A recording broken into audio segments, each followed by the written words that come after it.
2024년 9월 11일 수요일입니다. 오늘 하나님께서 우리들에게 깊이 생각하라 주시는 말씀은 전도서 3장 1절에서 15절까지의 말씀입니다. 먼저 말씀을 함께 봉독해 보십니다. 범사에 기한이 있고 천하만사가 다 때가 있나니 날 때가 있고 죽을 때가 있으며 심을 때가 있고 심은 것을 뽑을 때가 있으며 죽일 때가 있고 치료할 때가 있으며 헐 때가 있고 세울 때가 있으며 울 때가 있고 웃을 때가 있으며 슬퍼할 때가 있고 춤출 때가 있으며 사랑할 때가 있고 미워할 때가 있으며 전쟁할 때가 있고 평화할 때가 있느니라. 일하는 자가 그의 수고로 말미암아 무슨 이익이 있으랴. 하나님이 인생들에게 노고를 주사 애쓰게 하신 것을 내가 보았도다. 하나님이 모든 것을 지으시되 때를 따라 아름답게 하셨고 또 사람들에게는 영원을 사모하는 마음을 주셨느니라. 그러나 하나님이 하시는 일의 시종을 사람으로 측량할 수 없게 하셨도다.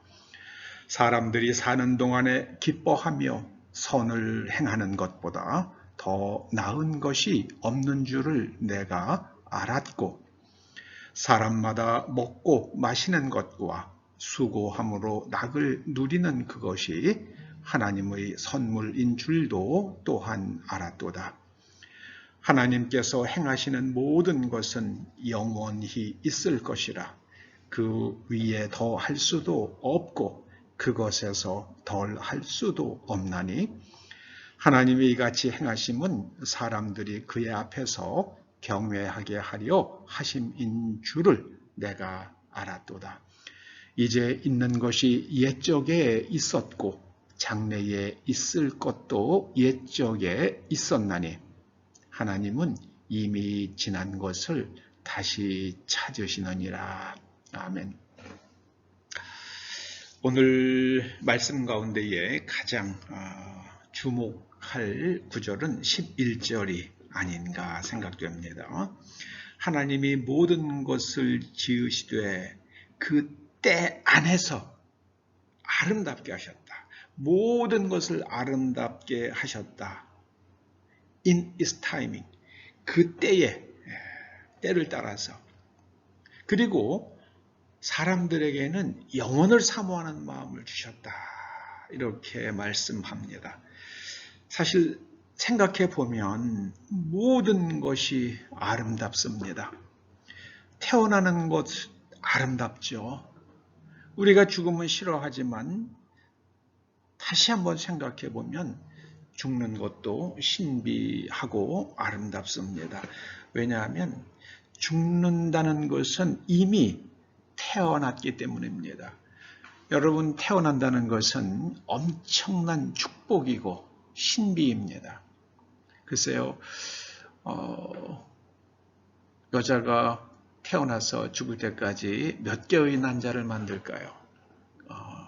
한 40년 가임 기간이라고 보면은요, 한 400여 개의 난자를 만들겠죠.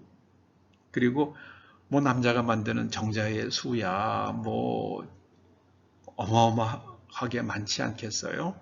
그런데 그 가운데 그 많은 인간들 가운데의 한 남자와 또 그 많은 여자들 가운데에 한 여자가 만나서 그 어떠한 사람이 태어난다는 것은 그 한 남자가 만드는 그 엄청난 수의 정자 가운데 하나, 그리고 그 많은 난자 가운데 하나가 만나서 한 사람이 태어납니다.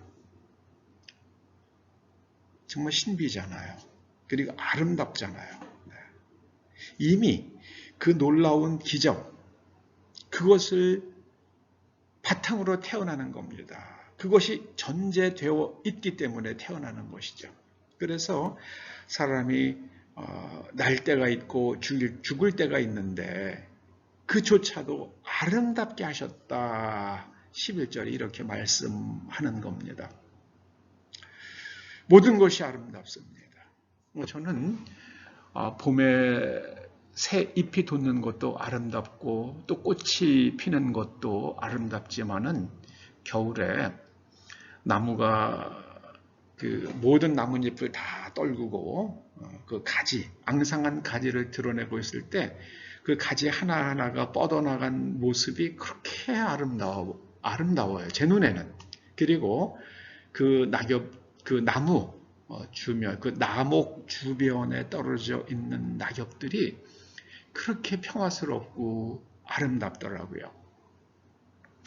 봄에 그 새잎이 돋는 것과 꽃이 피는 아름다움은 말도 못하죠. 네. 그러나 겨울에 그 나목과 그리고 그 여름 내내 수고하고 열매를 맺은 그 나뭇잎들이 떨어져 쌓여 있는 모습도 참 아름다워요. 그래서 젊은 사람도 아름답지만 아름답게 이제 익어가는 노인들도 저는 아름답다고 생각을 합니다. 하나님께서 모든 것을 아름답게 하셨습니다. 그러므로 사람들은 살아가면서 그 아름다움을 깨달으면 사람이 기뻐하게 되죠.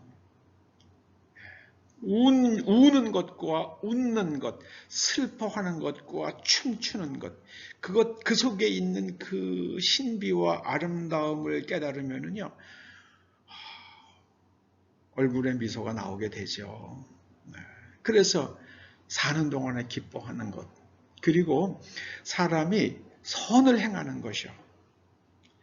남에게 악을 행하는 사람들이 있어요. 여러분 그 놀부전 보면은 흥부전인가요? 거기 보면은 그 놀부가 하는 짓거리 보면은요, 뭐 우물 옆에서 똥 누고요. 그리고 똥 싸는 아이 주저앉히고요. 아이 뵌 여자 발로 걷어차고요. 뭐 이런 못된 짓을 하잖아요. 정말 악을 행하잖아요. 근데 선을 행하는 것이요, 이거보다 더 나은 것이 없다. 오늘 하나님께서 솔로몬을 통해서 우리에게 말씀하십니다. 그러므로 우리는 그 아름다움을 보면서 선을 행하며 사는 것이 인생을 잘 살아가는 최선의 길이다. 오늘 그렇게 말씀하십니다. 그래서 제가 때의 미학, 때 타이밍, 타이딩, 그 아름다움, 그것을 깨닫는 것과, 그리고 인간은 유한하지만 그 영원을 추구할 때에 인간은 이 유한성이 허무하지가 않고 이 유한을 통해서 영원에 접속되는 것입니다. 이게 신비입니다. 이것이 역설이고 이것이 신비입니다. 그 유한의 아름다움을 깨달은 사람이 하나님의 영원성에 연결됩니다. 정말 connectedness. 하나님의 그 영원성을 발견하게 됩니다. 그래서 우리는 이 땅에서 죽으면 저는 하나님의 그 영원하심 속으로 우리가 초대받는다. 저는 그렇게 믿습니다. 오늘 하나님께서 말씀하십니다. 사람마다 먹고 마시는 것과, 여기 마시는 것은 사실은 뭐 물을 마시는 것일 수도 있지만 저는 포도주라고 생각을 해요. 이건 그 사람이 술에 의존성이 생기는 것은 몸과 마음을 피폐하게 만들죠. 그러나 사람의 삶에 그 포도주가 가져다주는 기쁨이 있습니다. 인간이 절제하지 못하기 때문에 그 기쁨을 갖다가 누리지 못하게 되죠. 그래서 먹고 마시는 것과 수고함, 노동은요, 그 자체 속에 고통과 기쁨이 함께 있어요. 이게 참 신비합니다. 일하면서 보람을 느껴요. 일하면서 기쁨을 깨닫습니다. 그것이 하나님의 선물이라고 오늘 13절에 말씀합니다. 여러분, 우리가 이 땅에 태어나서 살고 있는 것, 그 자체의 그 아름다움을 깊이 깨달으시기를 주의 이름으로 축원합니다. 저는 신학생 때에 그 모세 승천기를 이렇게 읽어보았어요. 그런데 그 위경입니다. 모세 승천기는. 근데 하나님께서 모세를 그 미디안 광야로 내보내신 것이 그 이유가 한 모금의 물 그리고 한 뼘의 그늘로 인해서 하나님께 깊은 감사할 수 있는 그런 깨달음을 얻게 하시려고 그렇게 보내셨다. 그렇게 해석하더라고요. 참 저는 그 해석에 놀랍더라고요. 여러분, 소유의 자금으로 인해서 혹시 한숨이 나오십니까? 근데 소유가 많고 먹지 못하는 것보다요, 소유가 적으나 맛있게 먹을 수 있는 입맛, 그리고 소화력, 그게 진짜 축복입니다. 산의 진미가 축복이 아니라 진짜 축복은 좋은 입맛과 소화력입니다. 좋은 양복도 좋죠. 그러나 진짜 축복은요, 비록 낡은 옷이라도 잘 입을 수 있는 건강하고 튼튼한 몸입니다. 몸이 축복이죠. 옷이 좋은 옷도 축복이지, 아름답죠. 그러나 진짜 축복은요, 옷을 입을 수 있는 튼튼한 몸입니다. 아름다운 몸입니다. 좋은 옷이야 살 수도 있고 못 살 수도 있잖아요. 그러나 우리가 노력하면 우리가 건강한 몸은 만들 수 있습니다. 여러분, 이 때의 미학과 하나님의 영원성, 우리가 이 때의 아름다움을 깨달을 때에 하나님의 영원성을 우리가 이 땅에서 감지하게 된다는 것을, 그리고 그 영원성에 우리가 접속된다는 것을 오늘 말씀이 우리들에게 가르쳐주고 있습니다.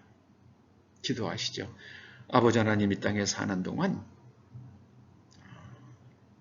그 때의 미학과 하나님의 영원성을 감지하여 유한하지만은 하나님의 영원성에 동참하는 신비를 깨닫고 기대하며 기쁨과 선행을 행하는 삶을 살게 하여 주시옵소서.